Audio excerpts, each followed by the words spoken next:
minutos. Bien, mis amados hermanos, ya está con nosotros el hermano Nafri Machado. Yo sé que cuando nosotros invitamos a alguien, casi siempre solemos hablar de un pastor. Hermano Nafri no es pastor. Este es el Milusos en El Salvador, así le llamo yo. Y cuando digo Milusos, nosotros entendemos por alguien que puede hacer algunas cosas y que lo usan para muchas cosas. Pero Nafri hace muchas cosas profesionales. Imagínense que él es el encargado de dirigir la enciclopedia que va a estar en la conferencia general de nuestro país. Todos los artículos que se han editado, la historia, tener que investigar lo que ha pasado en El Salvador por más de ¿cuántos años? Desde 1915. Desde 1915, y en tener que investigar y hacer los artículos. Él es el actual director de producción de nuestra unión. Todo lo que tiene que ver a veces con audio, video, promociones, materiales de ministerio infantil, materiales de jóvenes, materiales de todo lo que pasa. Él es el encargado de la hoja web de nuestra unión, que trabajamos varios años juntos, para ser específico, 4 años allí en la oficina, él más tiempo en la oficina, yo más en el campo, pero la verdad es que siempre fue un privilegio trabajar con él. Y Nafri siempre es una persona que resuelve. Cuando yo hablaba con la iglesia, les contaba por qué elegí que tú vinieras y les dije que yo podía traer un doctor en liderazgo. Hay varios, yo los conozco, pero te elegí a ti porque a ti te encanta estar donde suceden las cosas, que es la iglesia local. De una cuna muy humilde del oriente del Salvador, él ha trabajado en varias áreas de nuestra iglesia, ha sido director de escuela, maestro de escuela.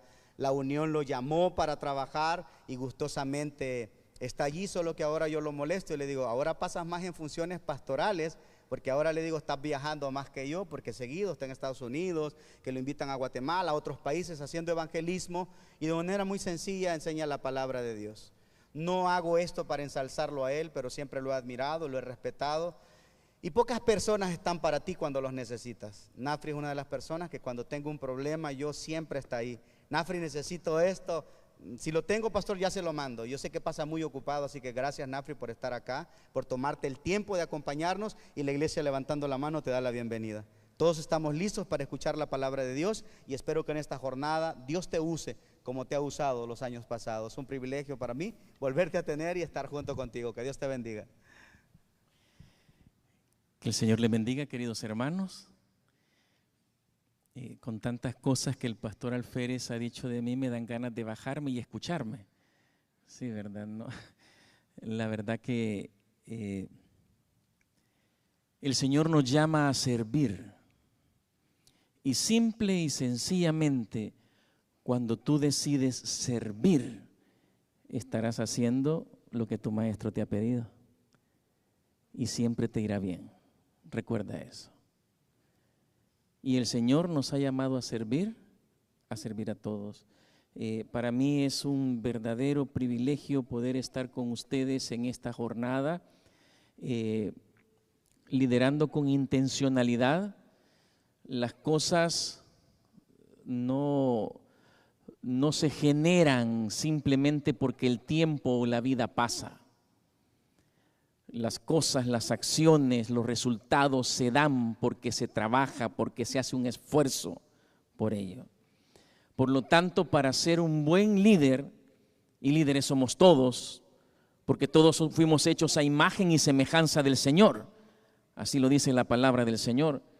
Entonces, para ser buenos líderes, buenos hijos del Señor, tenemos que crecer de manera intencional. Esperamos que este fin de semana podamos todos aprender. Yo mismo vengo a crecer junto con ustedes y a aprender junto con ustedes. Mi esposa Ana del Carmen y mis hijos Nafri Abdiel y Xochitl Esther les envían saludos a todos ustedes. No los conocen, pero los aman porque ustedes son nuestros hermanos. ¿Sí? Son nuestros hermanos. Y recuerde que allá en la eternidad tendremos millones de hermanos que nunca hemos conocido y tendremos la eternidad para conocernos. Aquí solo tenemos un fin de semana, ¿verdad? Mi familia está muy contenta, yo estoy muy contento, gracias por el buen trato que pues en primer lugar he recibido de parte del pastor, y en segundo lugar aquí al venir a la iglesia uno lo hacen sentir bien, hermano. Y yo me siento bien, me siento en mi iglesia porque estoy con mi iglesia, la iglesia del Señor. Apacienta mis ovejas. es el título del devocional que tendremos o estudiaremos en esta tarde. El 10 de mayo de 1940, Winston Churchill se puso al frente del gobierno británico. Las tropas de Alemania estaban empujando hacia el Atlántico, específicamente hacia la playa de Dunkerque en Francia, al ejército profesional de Inglaterra. Así que había que tomar una decisión. La primera decisión que Churchill tomó fue no negociar la paz con Hitler y hacerle frente, pero para poder hacer eso tenía que rescatar al ejército profesional británico atrapado en Dunkerque. Había un problema.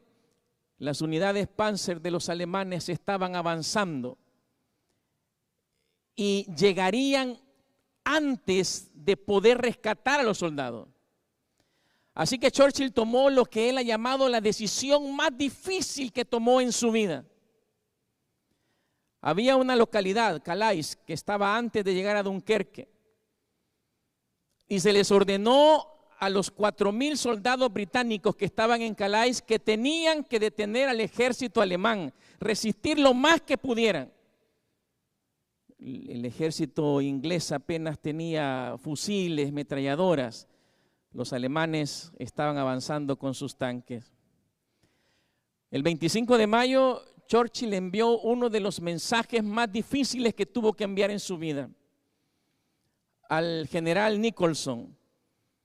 Aquel mensaje decía: cada hora en la que usted sigue existiendo es de la mayor ayuda a la Fuerza Expedicionaria Británica.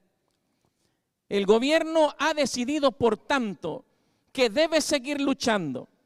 Tenemos la mayor admiración posible por su espléndida actitud. La evacuación, y esta fue la parte difícil, la evacuación no, repito, no tendrá lugar para ustedes. El general Nicholson entendió el mensaje del primer ministro. Todos los demás soldados británicos tendrían una oportunidad para escapar, ellos no. Para ellos no iba a existir rescate. Debían defender la posición hasta el último hombre. Por 4 días, esos 4,000 soldados británicos se enfrentaron a las unidades Panzer de los alemanes, dando tiempo para que el ejército de Inglaterra, 200,000 hombres más 100,000 hombres franceses, pudiesen ser rescatados. Cuando al fin los alemanes conquistaron Calais, de los 4,000 hombres solo habían quedado 30. El general Nicholson cumplió y sus soldados cumplieron. La pregunta es, ¿por qué asumieron ese sacrificio? ¿Habrá sido por la paga? ¿Por disciplina? Fueron llamados a servir a su país y lo cumplieron hasta las últimas consecuencias. ¿Por qué sirves al Señor? ¿Qué es lo que te motiva? ¿Qué es lo que hace que día tras día tú te enfrentes al enemigo? El capítulo 21 del Evangelio de San Juan es un apéndice impresionante. Le invito a que lo busquen, vamos a leer algunos versículos de este capítulo. En realidad, Juan cierra su libro en el capítulo 20. Allá es el cierre, al final del capítulo 20 ustedes ven que Juan cierra, pero el capítulo 21 lo agrega como un apéndice, como un extra, como una escena oculta en las películas. Ya no era parte del libro, pero era importante. Y se nos muestra el llamado a servir más emotivo que el Señor ha hecho a algún humano. Leamos primero San Mateo, deje una marquita ahí en San Juan 21, pero leamos San Mateo 28, versículo 7. Jesús dio esto es para entender el contexto del capítulo 21 de Juan. Versículo 7 del capítulo 28 de San Mateo dice: e id pronto y decid a sus discípulos que ha resucitado de los muertos, y he aquí va delante de vosotros a Galilea. Allí le veréis, he aquí os lo he dicho. Pedro y el resto de los discípulos aquí reciben la orden de que se vayan para Galilea después de la resurrección del Señor, y les manda a decir el Señor: allá los voy a estar esperando, allá los voy a encontrar. Y ellos, pues muy obedientes, se fueron, regresaron a Galilea. Hermano, esto tuvo que haber sido difícil. 3 años antes, estos mismos hombres habían salido de Galilea siguiendo a Jesús, que los invita a ser pescadores de hombres. Mientras que posiblemente alguno de sus parientes, de sus amigos: ¿y por qué te vas con este? Este es otro Mesías más, ahí vas a venir fracasado después. Y ahora Jesús les dice: regresen. Ya todo el mundo sabía que a Jesús lo habían crucificado, lo que no sabían es que había resucitado. Cuando Juan y otros discípulos llegan a Galilea, pues lo más seguro, hermanos, es que, pues por ejemplo, allá había alguna su tía que le dijo a Pedro: ya ves, Pedro, te dije que no te fueras con él, ahí vienes otra vez a lo mismo.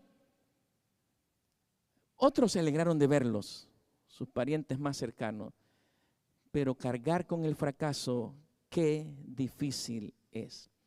Pasaron algunos días y Jesús no aparecía. Quizás nunca me perdonará, pensaba Pedro. Por eso no viene. Se siente defraudado, no siente orgullo alguno por mí.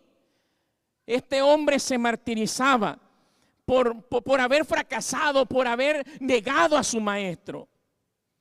A tal punto que de tanto repetirse esto, decidió abandonar el ministerio para el cual había sido llamado. Verso 3 del capítulo 21 de San Juan. Verso 3. Sucedió esto. Simón Pedro les dijo: voy a pescar. Ellos le dijeron: vamos nosotros también contigo. Fueron y entraron en una barca, y aquella noche no pescaron nada. Allí se para Pedro y le dice: no sé ustedes, muchachos, pero yo abandono el sueño. Ya no más pescador de hombres. Mi familia necesita comida, hay que pagar las cuentas, tenemos deudas, así que yo regreso a las redes, me voy a pescar. Ahí vean ustedes. El liderazgo de Pedro era fuerte, hermano. Era tan fuerte que los otros discípulos dijeron: bueno, si este se va, pues nosotros nos vamos también. Entendamos de una vez que nada se construye ni nada se derrumba si no es alrededor del liderazgo. Comprenda eso. ¿Escuchó? Nada se construye ni nada se derrumba si no es alrededor del liderazgo. Y cuando Pedro dijo: abandono el sueño, los otros también lo abandonaron. Cuidado con darse por vencido. No está solo, es un líder, usted influye. Influye en su esposa, influye en sus hijos, influye en sus parientes, influye en los hermanos de la iglesia. Hay gente que lo está viendo y su fracaso llega a convertirse en el fracaso de ellos. Y eso pasó con los discípulos. Tristemente, el fracaso toca otra vez a su puerta y no pescaron nada esa noche. Lo más seguro es que Pedro se recordó y se martirizó más lo que había pasado 3 años atrás, cuando una noche no habían pescado nada y de repente el maestro le dijo: bueno, vamos a pescar. Y Pedro vuelve a acordarse. Pasaron toda la noche en vela y no pescaron nada. De repente ellos vieron allá en la orilla una silueta, a la distancia.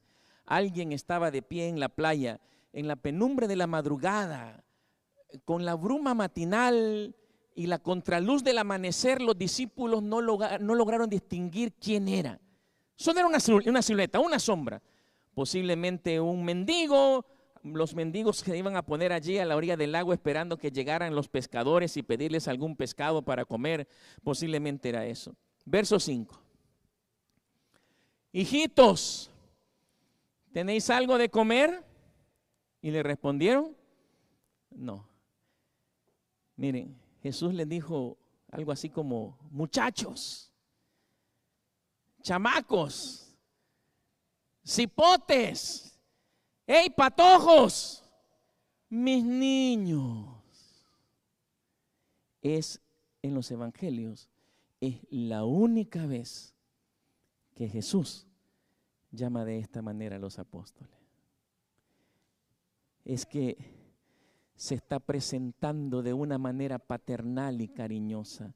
Recuerden que no solo Pedro era el fracasado, todos habían fracasado. En el momento que el maestro fue arrestado, todos salieron corriendo. Pero ahora Jesús se presenta como su Padre, porque mis queridos hermanos, eso es lo que es Jesús para nosotros, es nuestro Padre. Un Padre que nos ama, un Padre que nos abraza, un Padre que nos ayuda, que nos corrige cuando es necesario, pero con amor. Hijitos, ¿te recuerdas cuando eras niño? Quizás allá en tu país de origen o acá. Allá en nuestro país, ¿verdad? Éramos niños, salíamos a la calle, jugábamos pelota, fútbol en la calle. Allá en El Salvador jugábamos chibolas, le decíamos nosotros, canicas, les dicen, ¿verdad? O si no jugábamos trompo, algunos. Yo nunca quise aprender. ¿Conocen el trompo? ¿Cómo le dirán en México? ¿Sí? ¿Así? Y en Guatemala igual, ¿verdad? Sí, sí. Yo nunca aprendí. ¿Sí? Chibola sí iba a jugar, canica sí iba a jugar. Y de repente llegaba la hora de la cena y entonces mamá salía allá a la calle a gritarme y decía, Nafri, vení a comer. Hermano, y eso era más fuerte que la llamada de un general, ¿va? Y no porque fuera enojada de mamá, aunque de repente era medio rígida, ¿va? Sino porque era hora de ir a comer. ¿Cómo te sentías cuando te llamaba tu mamá, tu papá? Ven, siéntate a la mesa. En casa disfrutamos el momento de ir a la mesa, la cena. Desayuno y almuerzo no se puede porque desayuno se sale muy temprano de la casa al trabajo y a mediodía estamos en el trabajo. Xochitl Esther tiene 20 años, ahorita está de vacaciones con nosotros, ella estudia en Montemorelos, en la universidad, y está de vacaciones. Nafri Abdiel es el pequeño, tiene 16 años. Y ahí tenemos un muchacho que es como nuestro sobrino. Y ahorita que están todos, llega el momento de la cena y les digo a todos, vengan, vamos a comer.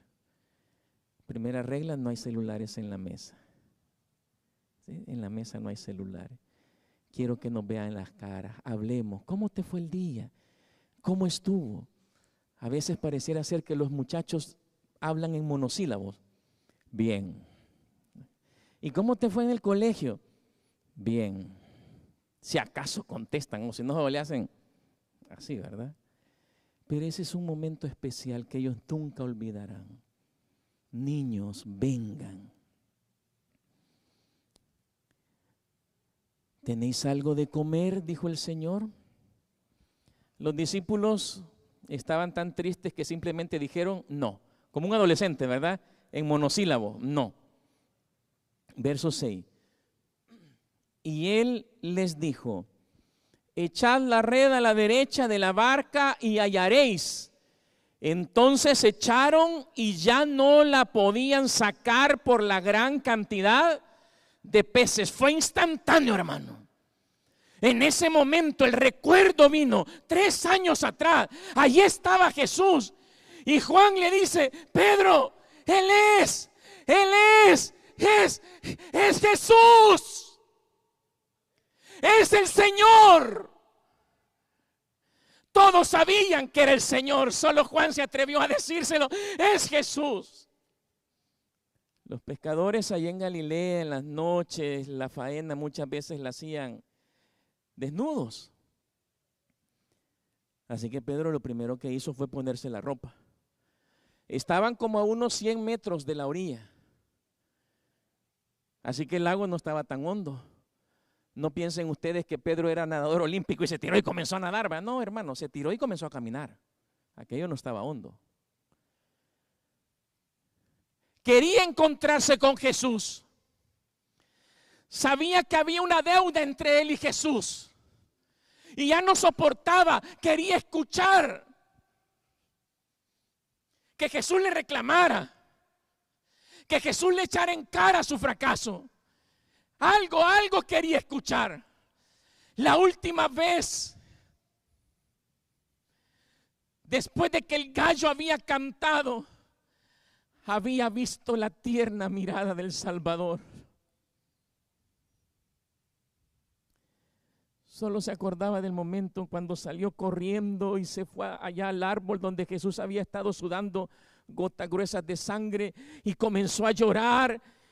Y solo se acordaba cómo sus lágrimas se habían revuelto con la sangre de Jesús que estaba en aquel árbol. Y ahora quiere encontrarse con Jesús.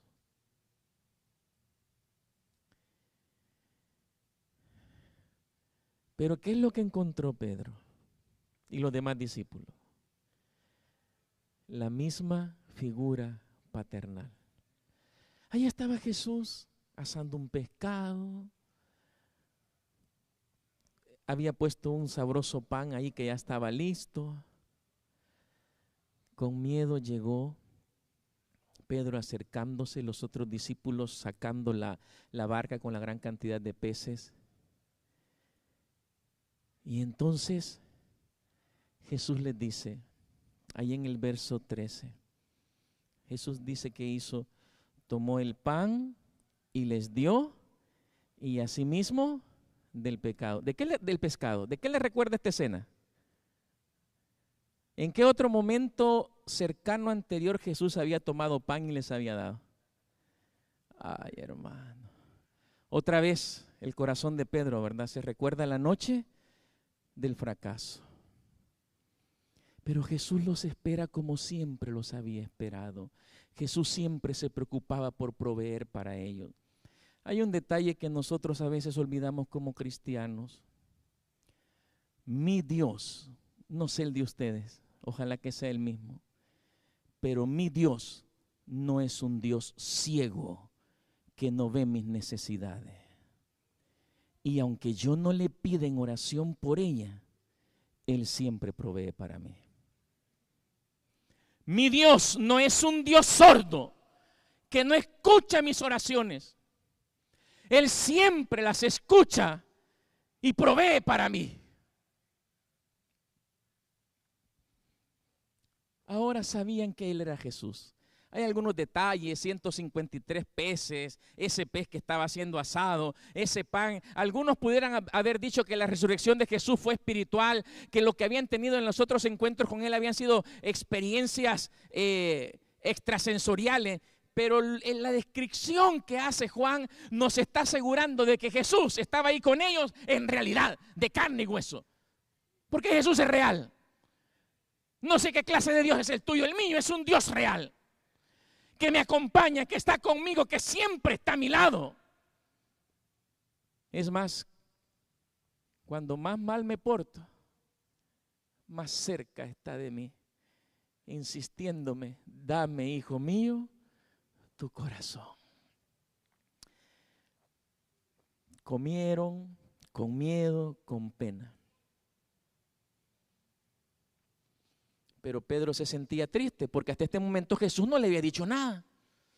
Simplemente se había portado como un padre. Se levantó Pedro, Jesús se levanta con él, se van a la orilla de la playa. Verso 15. Y cuando hubieron comido, Jesús dijo a Simón Pedro, Simón, hijo de Jonás, ¿me amas más que estos? Le respondió, sí, Señor, tú sabes que te amo. Y él le dijo, apacienta mis corderos. Pastor Alférez, ¿alguna vez su mamá lo llamó con su nombre completo? ¿Cuándo, pastor? No sé si les pasó a ustedes eso. Cuando mamá llamaba y nos decía el nombre completo, decimos allá en mi pueblo, encébese el lomo, que ese día le cae. Cuando decía la mamá del pastor, va, Elmer Omar Alférez. Y si el pastor ya comenzaba a pensar, será por esto, será por esto, será por esto, no sé por cuál, ¿verdad? Es que cuando un hijo escucha el llamado de sus padres, que los padres lo llaman por su nombre, mis hijos lo saben. Mis hijos tienen un problema en casa, que mis hijos viven como en un juego de ping pong, donde ellos son la pelota y mi esposa es la raqueta que está a un lado y yo estoy al otro. ¿Entiende? Hay disciplina por un lado y por el otro. Así que ellos saben que cuando mi esposa y yo le decimos Xochitl Esther Machado Ramos, ella, mire, tengo una hija muy inteligente, ella llega así, mire. Ya sabe que algo hizo. No llega con una intención de, ¿y qué hice? ¿Qué hice? ¿Qué pasó? Ella ya sabe que algo hizo, ¿no? El varoncito es un poco diferente, él llega con una actitud un poco más así como que gallito, ¿verdad? Sacando el pecho. No sé cómo es la actitud de sus hijos cuando usted les llama para regañarlo. Jesús llama a Pedro por su nombre completo. Simón, hijo de Jonás. Ya dijo Pedro, ya llegó el momento. Ahora es cuando me va a regañar. Ya, aquí arreglamos. Decimos en El Salvador, de aquí salimos, ya salimos del maíz picado. Aquí vamos a salir del problema.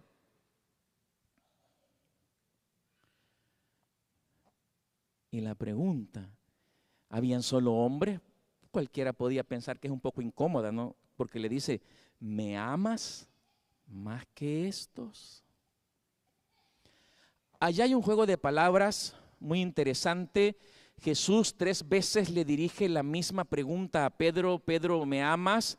Y Pedro siempre le contesta igual, Señor, tú sabes que yo te amo. Solo que hay un problema. Las primeras 2 veces Jesús, para preguntarle a Pedro si le amaba, utilizó en griego la forma para amor de agapeo, que es el amor perfecto, el amor divino. O sea, le preguntó Jesús, ¿me amas con el amor perfecto del Padre? Pero esas 2 veces Pedro le responde, sí te amo, pero no usa agapeo, usa fileo, que es el amor aquí entre nosotros los hermanos, un amor humano, un amor imperfecto. Y cuando Jesús le pregunta, ¿me amas perfectamente? Pedro le responde, tú sabes que te amo, pero me conoces, Señor. Sabes que soy débil, pero yo te amo. No se excusó, no trató de minimizar su fracaso, lo aceptó. Eso es lo que el Señor necesita de nosotros los cristianos, especialmente de nosotros los líderes, sencillamente de que fallamos, que somos seres humanos, que le amamos, que lo seguimos amando. Y porque fallamos, necesitamos su perdón. Ahora, sucede algo al final, en la tercera vez. Cuando ya Pedro ha contestado 2 veces con fileo, viene Jesús y se baja. Y la tercera vez, cuando le pregunta, ¿me amas? Ya no habla del amor ágape. Usa la misma palabra que había estado usando Pedro, fileo.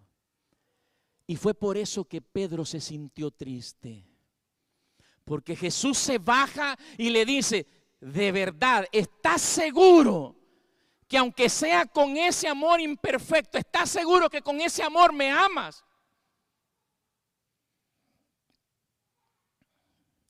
Tú sabes que te amo como puedo, imperfectamente, con todas mis limitaciones, con todas mis caídas, pero también con todas mis fuerzas. Te amo, Señor, pero te puedo volver a fallar. Fue la sincera respuesta de Pedro. Y entonces Jesús le dijo, trato hecho, Pedro. Si me quieres con todo lo que tú puedes dar de ti, eso me basta para confiar el cuidado de mi rebaño a ti. Apacienta mis corderos. Te reintegro a tu misión pastoral, a tu misión de líder. Tus errores y tus pecados te descalifican para el ministerio. Pero tu arrepentimiento es suficiente para calificarte para el ministerio. A pesar de la traición de un día, el maestro confirma a Pedro como apóstol de por vida. El Señor desea confirmar tu liderazgo de por vida. Ahora, hay un detalle. Verso 18 y 19. de cierto te digo, cuando eras más joven te ceñías e ibas a donde querías, mas cuando ya seas viejo extenderás tus manos y te ceñirá otro y te llevará a donde quiera. Verso 19, esto dijo dando a entender con la muerte, con qué muerte había de glorificar a Dios. Y dicho esto añadió, sígueme. Esto es como una cuarta pregunta para Pedro. ¿Me amas lo suficiente para seguirme bajo cualquier circunstancia? ¿Estás dispuesto a servirme hasta las últimas consecuencias? El maestro no nos garantiza lo que el mundo entiende por éxito. No, él nos promete la gloria eterna.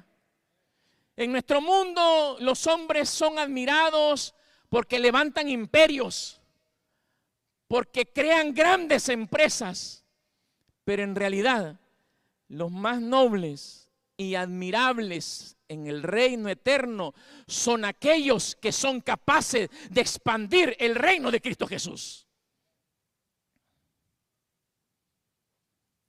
¿Eres capaz de seguir al maestro hasta la última consecuencia? Verso 21 y 22. Ahora aquí el escritor Juan de ese apéndice se expone a sí mismo. Cuando Pedro le vio, porque Juan iba atrás siguiendo a Pedro y a Jesús, dijo a Jesús, Señor, ¿y qué de este?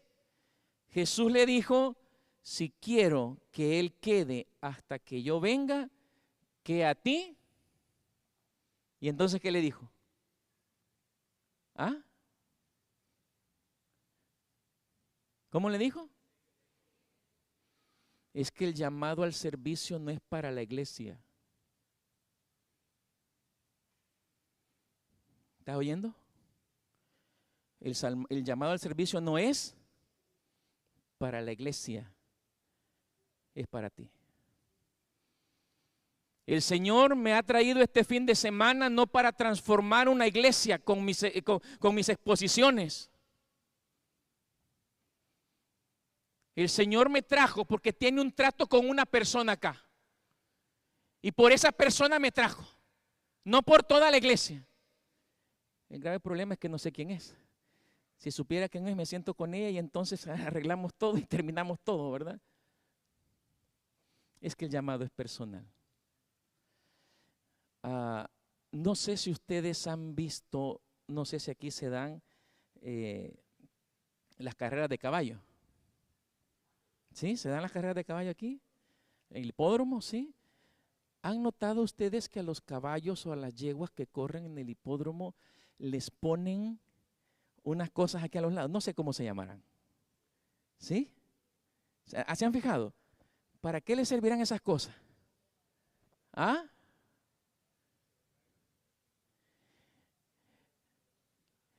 La yegua y el caballo, con esas cositas se les está diciendo, a ti no te importa lo que veas a los lados. Sigue. El llamado a servir es para ti. Es individual, es particular. Deja de mirar a otros, deja de compararte con quien no debes. Asume tus decisiones, tu compromiso como discípulo, tu liderazgo aquí en la iglesia.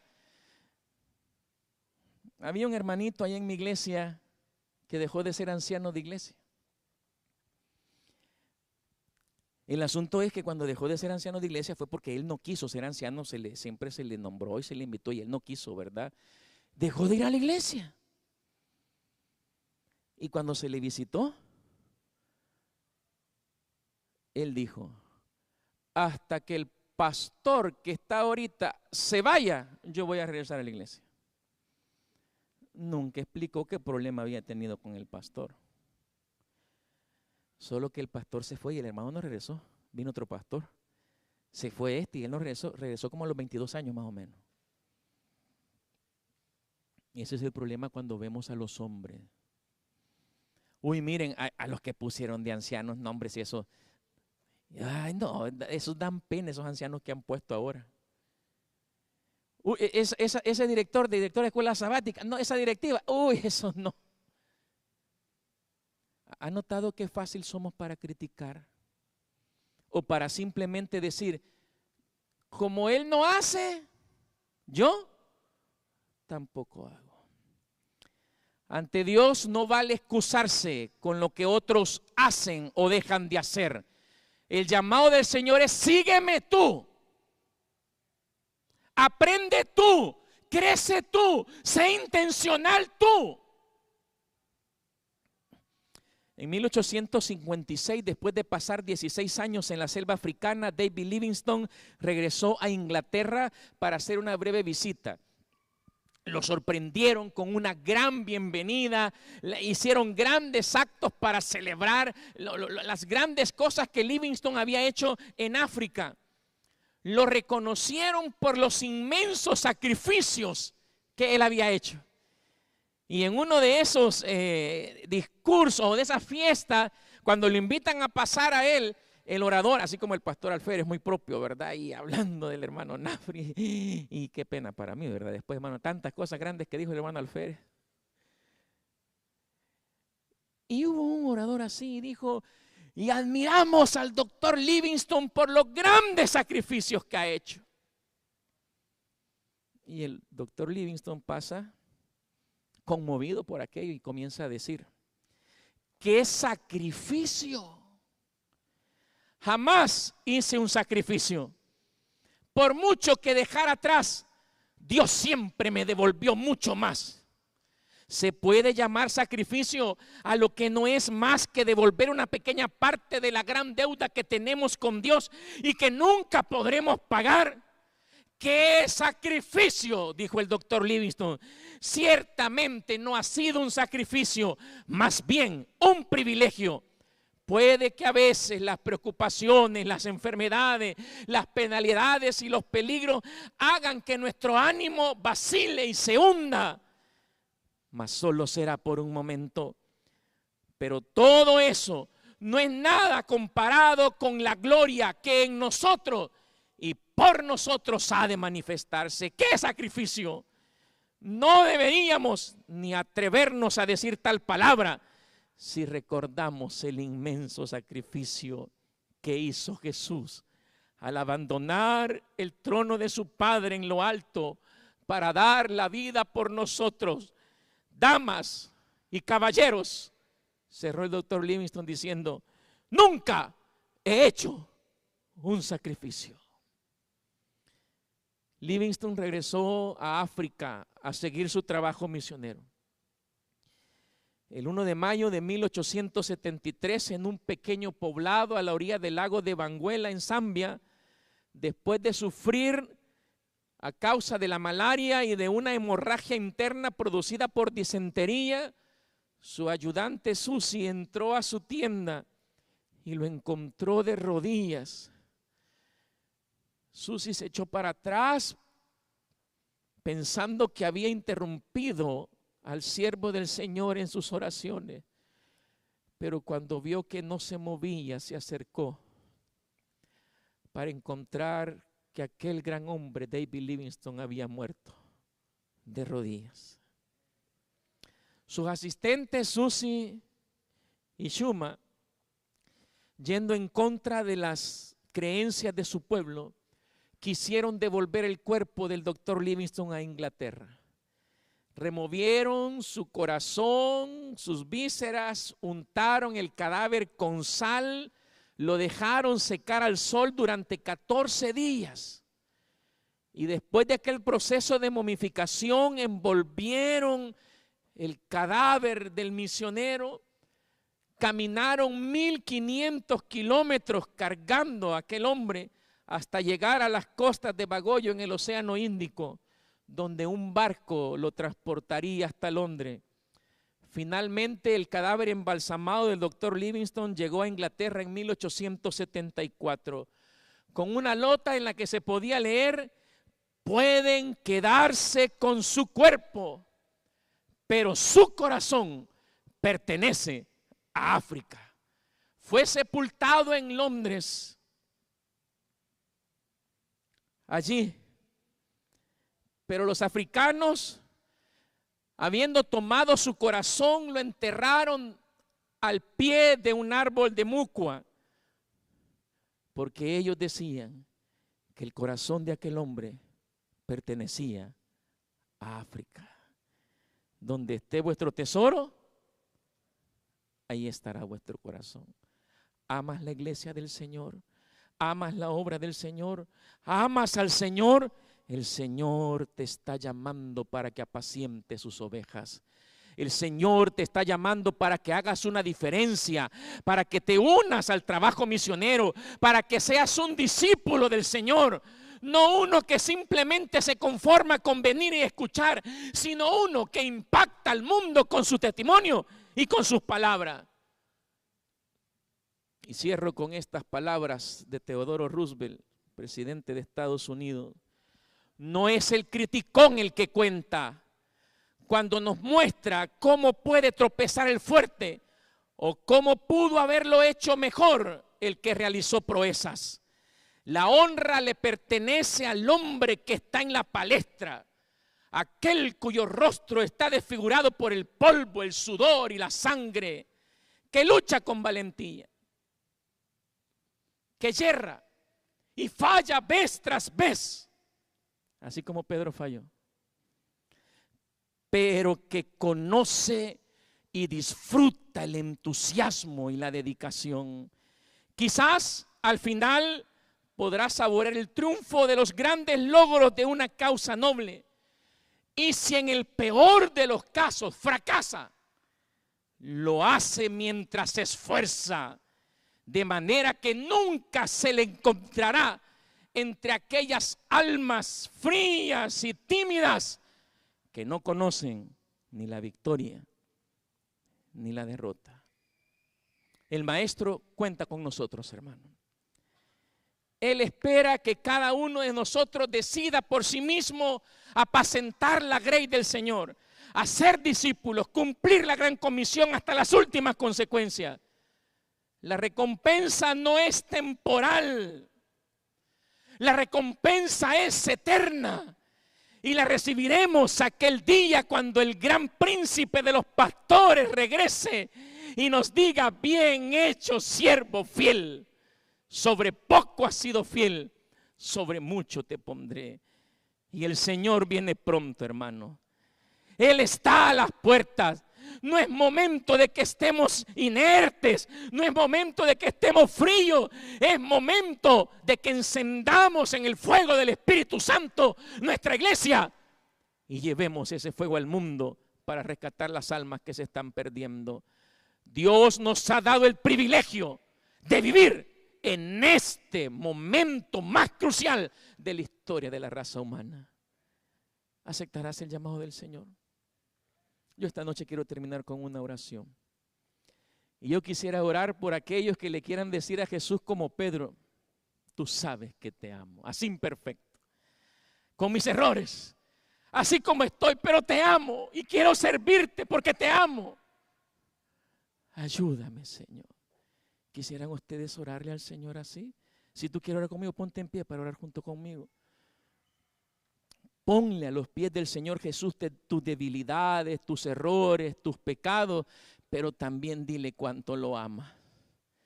Porque si estás aquí, es porque a pesar de tus errores, tú amas mucho a Jesús.